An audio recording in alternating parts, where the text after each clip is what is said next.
Yes. I am ready.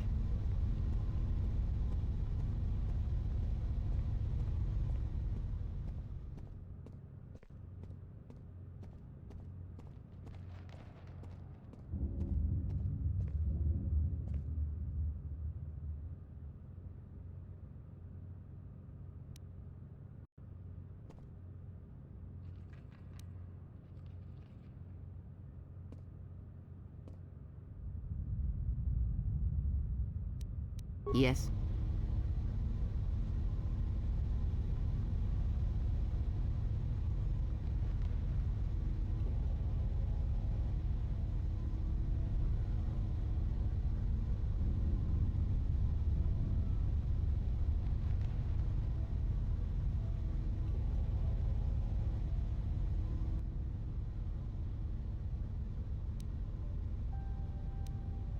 Hey.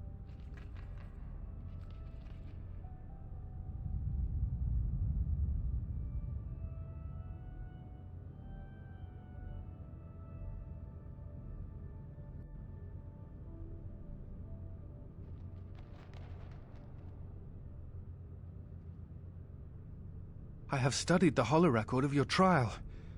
I am unsure what to make of it. I must confess that I was searching for some meaning beyond the records.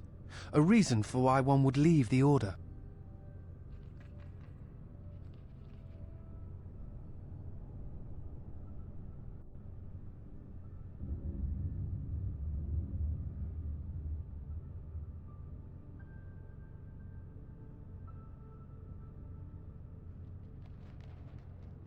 Yes, but exile is rare, and I have found it is not really something that the Order can enforce.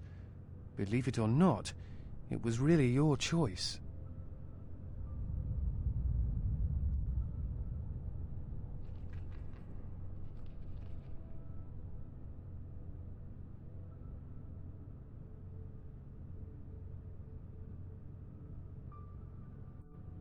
I don't think so.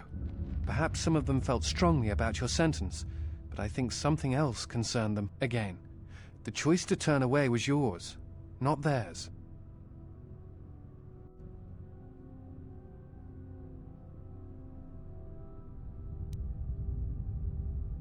I'm not certain I do either, but it is something worth considering.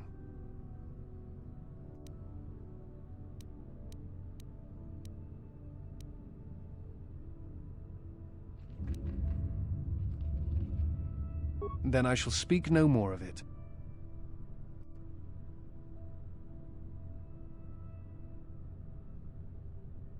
Yes? Is something wrong? That is hardly surprising. What do you wish to know?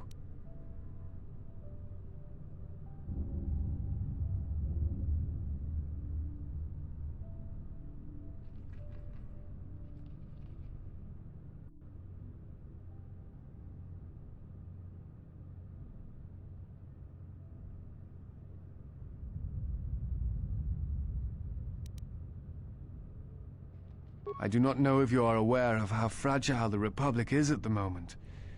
Its influence is stretched thin, and it grows weaker with time. Still, there is hope, and I must remind myself of it, even when times grow dark. As long as we hold Onderon and Telos, then perhaps we have a chance.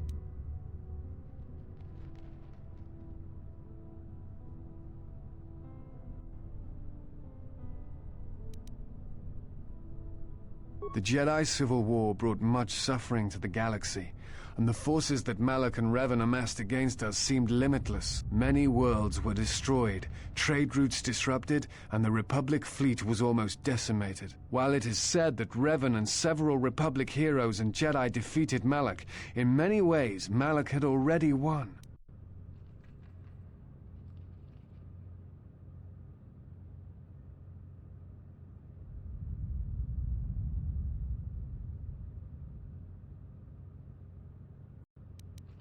The war was costly, and it shattered the Republic. In time, the Republic might recover, but if a threat strikes now, if certain key worlds are not held, then the Republic will collapse.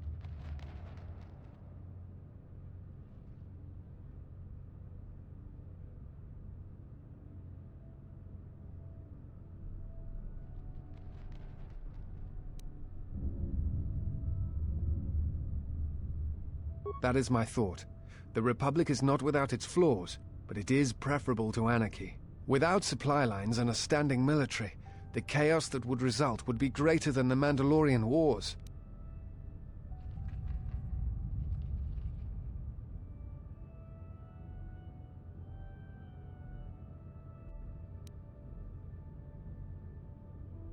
There are many factors. Aside from protecting Telos and Onderon, we need a rallying force. We need the Jedi, even if they are just figureheads. That is why I traveled to Dantooine, to find some trace of them.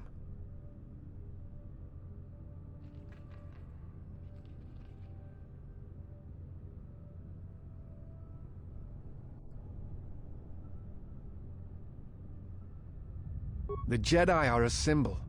As much damage as their reputation took during the Sith War and the Jedi Civil War, there are still many who they serve as an example. Plus, there have been times in the past where a single Jedi has been enough to change the face of a world, or a galaxy. I suppose I still believe that might be possible. Despite the betrayal of many of the Jedi against the Republic, I must concede that as figureheads, they do serve a vital role.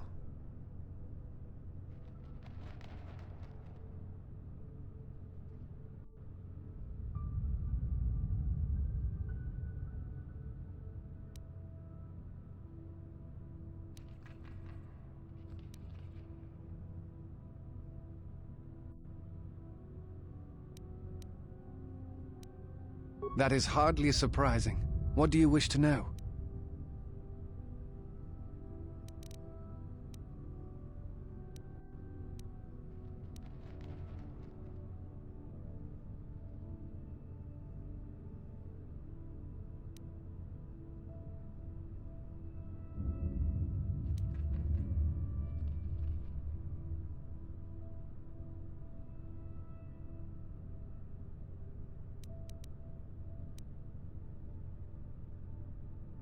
You are correct. I am afraid I have not been entirely open with you concerning my past. If I look familiar, it is because we have met before, at the Enclave on Dantooine, many years ago. As on Coruscant, Force-sensitive children are taken to Dantooine as well, though it is done rarely and only with those they believe are destined to become Jedi Knights. It is the secret nature of the place. If you are not chosen by a master when you have come of age, however, then the path of the Jedi is denied to you. I met you on Dantooine, long ago, briefly. You taught us the ways of combat, how to hear music within the movements of a lightsaber blade. It is difficult to explain the difference between you and Master Vrook, but I think it is because he was knowledgeable, but not a leader, not a mentor. You were different. We could all feel it, and I knew that if I were to have a master, I would want it to be you. And then you went to war. Many Jedi went to war, and the Jedi Masters proclaimed that you were Jedi no longer. Atris, the Mistress of the Archives, was first among them. I knew at that moment that if you would no longer be a Jedi, then you must be correct. I realized I did not want to be a Jedi. Instead, I wished to follow your path, and in any event, there was no one to train me even if I wished it. They all went to war as I grew past the age of acceptance.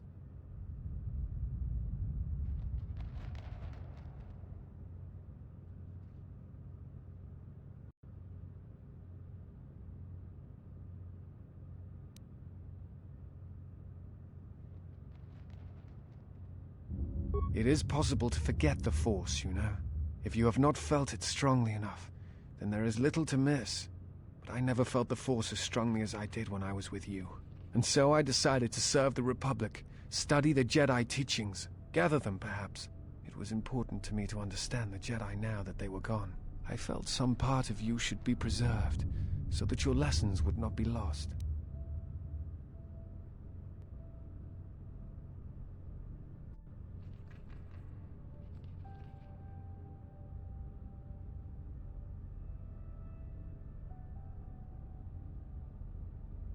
Perhaps. I still harbor doubts about the path I walked.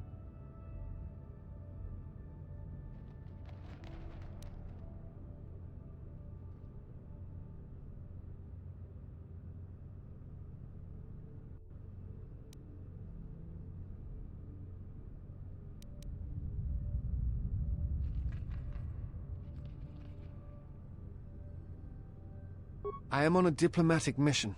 I am one of several tasked with attempting to contact any remaining Jedi and convince them to return to the Republic.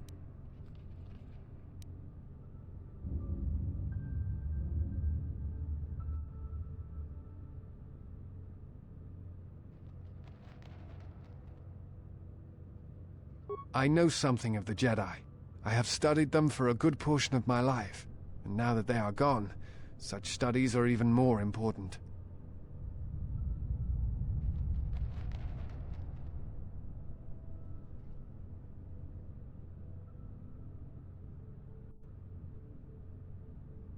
I do not think it is a matter of luck or chance, only my own inability to find them. While the Enclave trained me for many things, I am afraid that the life of a bounty hunter was not among them.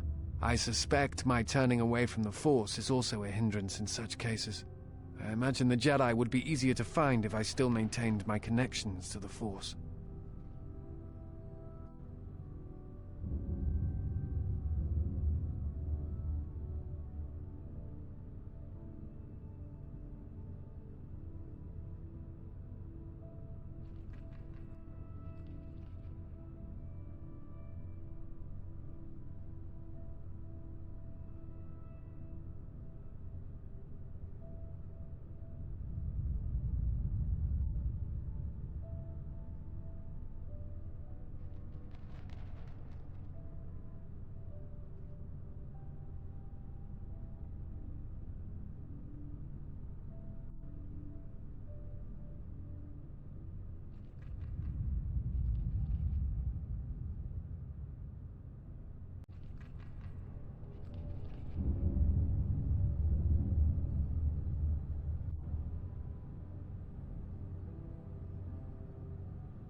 No.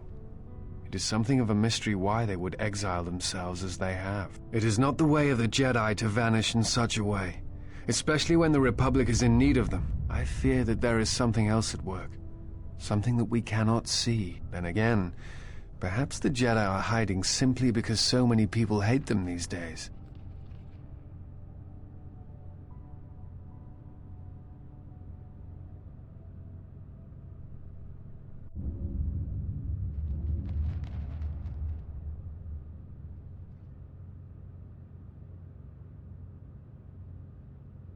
It is difficult sometimes for the Jedi to see such things, since much of it is rooted in human nature, and the Jedi are often removed from events of daily life, insulated. But the reason the Jedi Civil War was named such was because few in the galaxy can recognize the difference between the Sith and the Jedi. To them, they are both Jedi, with different philosophies.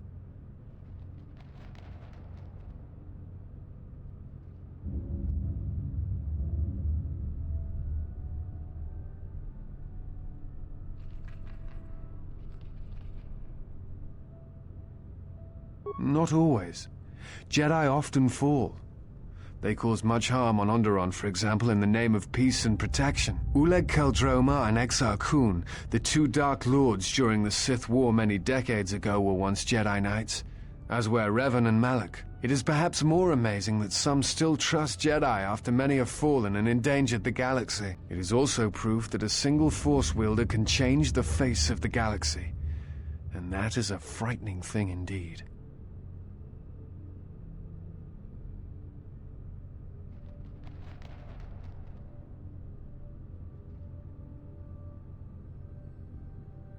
Hate? No. I do not hate them.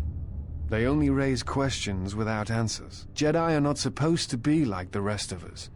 They are supposed to see a higher purpose in all things. And they are supposed to train students responsibly and well, so mistakes of the past are not repeated. Yet all I saw was ignorance and arrogance, and what those seeds created in the Republic. It is difficult to follow the Jedi Code when so few others have.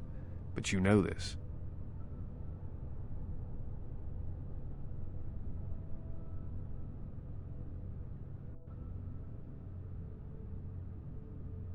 The problem is my own, I fear. I harbor doubts concerning the Jedi. Many Jedi defied the Order during the Mandalorian Wars, and it paved the way for the Jedi Civil War.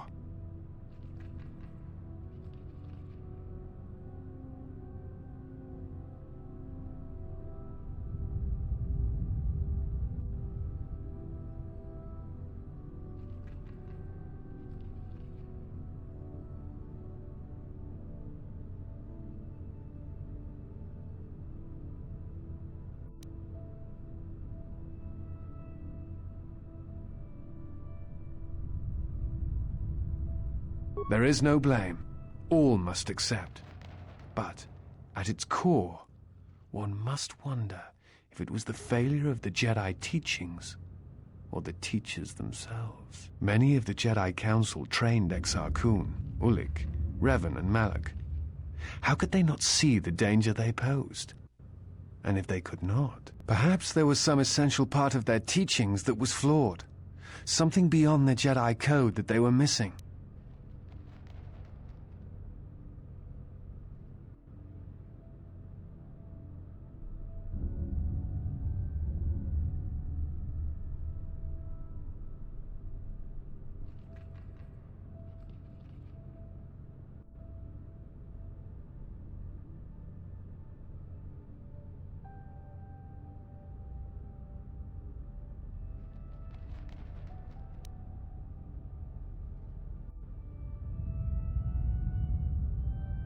I believe you are right. The students made their own choices, as much as the histories tell us. Perhaps I judge the masters unfairly, yet I still wonder why they did not rise to stop such threats earlier, or if they simply did not see them.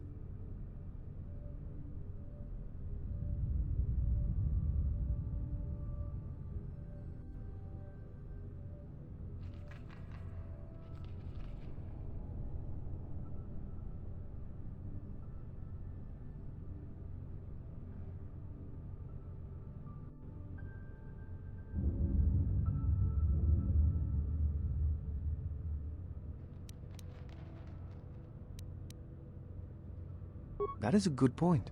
Perhaps it is not the perception of a potential danger that is to blame. Then what is the answer? There may be none. Regardless, thank you for discussing this with me. Speaking of, it eases the burden.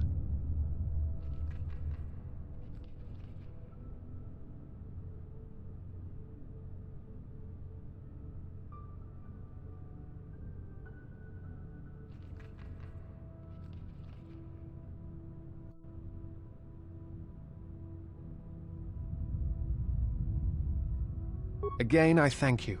It has been long since I was able to speak to one who knows the Order and its philosophies.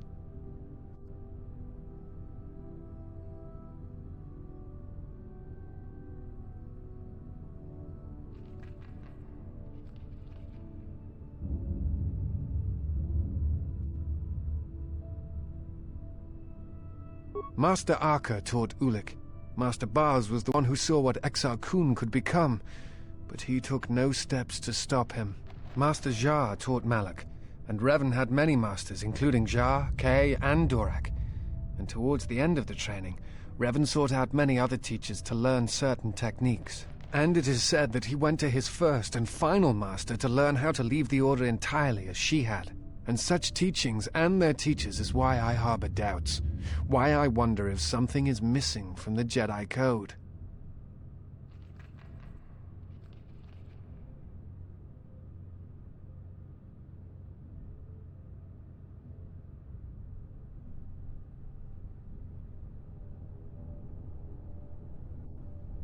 I am not certain you understand what happened with Revan. Do you wish me to explain?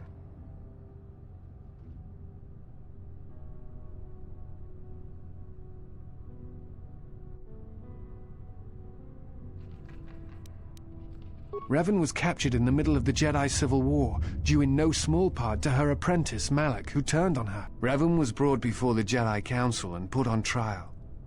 You must understand that the situation was desperate, and the Jedi needed to know how Revan had amassed the forces arrayed against them. As I understand it, they were able to convince Revan to have a change of heart. Revan helped the Republic defeat Malak. Perhaps in her conversation with the Jedi Masters, they were able to convince her of the rightfulness of their actions.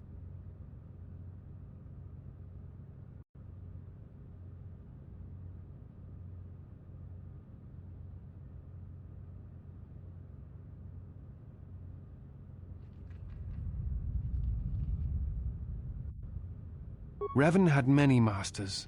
Zar, Dorak, Master K before K left for the wars. Towards the end of his training, he sought out many to learn techniques. It is said that he returned to his first master at the end of his training in order to learn how he might best leave the Order. Jedi. I do not recall who Revan's master was. Strange.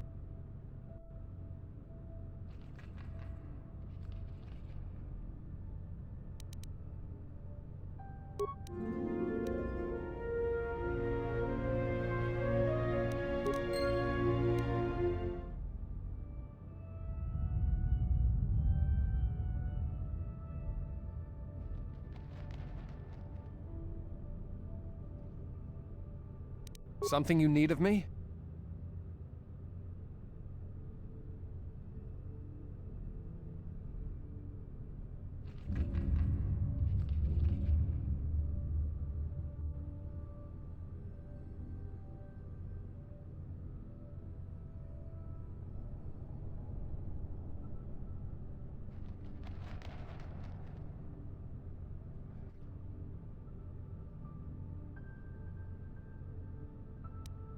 Yeah?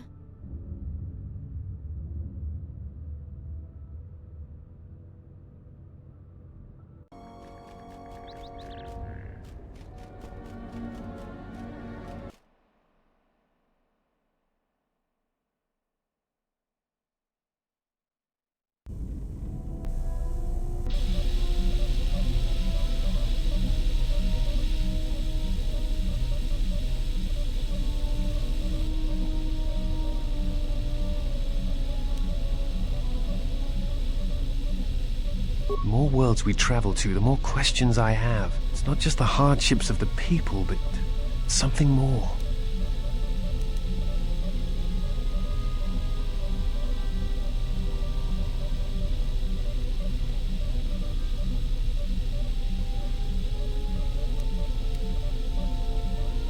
You are right, but there is something more at work here.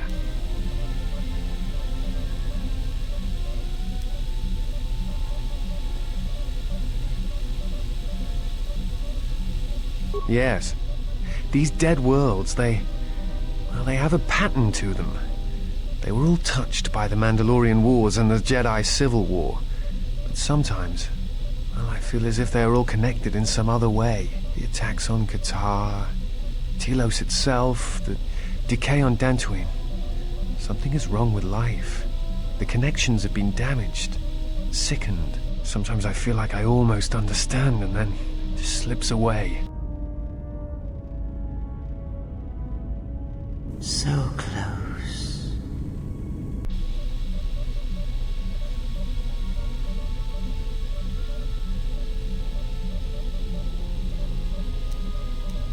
No, I do not.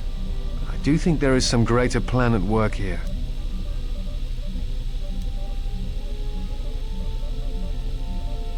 Perhaps. Dantooine is only one of the worlds. It was only the start of the journey. I would like to study the other locations. It is curious that the Jedi Masters chose those worlds to travel to. I wonder if the two are linked, but I know not how.